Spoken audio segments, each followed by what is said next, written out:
MLA Shahjahan బాషా శుక్రవారం మసీదులో ప్రార్థనలో పాల్గొన్నారు. మదనపల్లి నియోజకవర్గం ప్రజలకు బక్రీద్ శుభాకాంక్షలు తెలియజేశారు. రేపు అనగా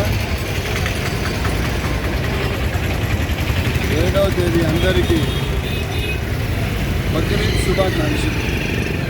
బక్రీద్ పండుగ ఎలా అంటే ఇక్కడ కూడా మానవత్వం చాటలు. బక్రీద్ పండుగ రోజు ఏదైతే హోటళ్ళు పోస్తారో అవి 3 భాగాలు చేయాలి.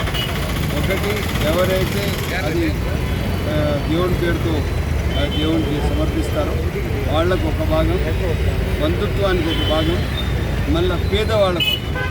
పండుగ ఎవరైతే చేస్తారో వాళ్ళే చేసుకోకూడదు, సమానంగా అందరికీ మీరు పండుగ చేసుకోవాలని చెప్పి బక్రీద్ సందేశం. దానికి ఈరోజు ఎక్కడ కూడా మంచి వాతావరణం, అందరూ కలిసిమెలిసి బక్రీద్ పండుగ జరుపుకోవాలని బక్రీద్ శుభాకాంక్షలు తెలుపుకుంటూ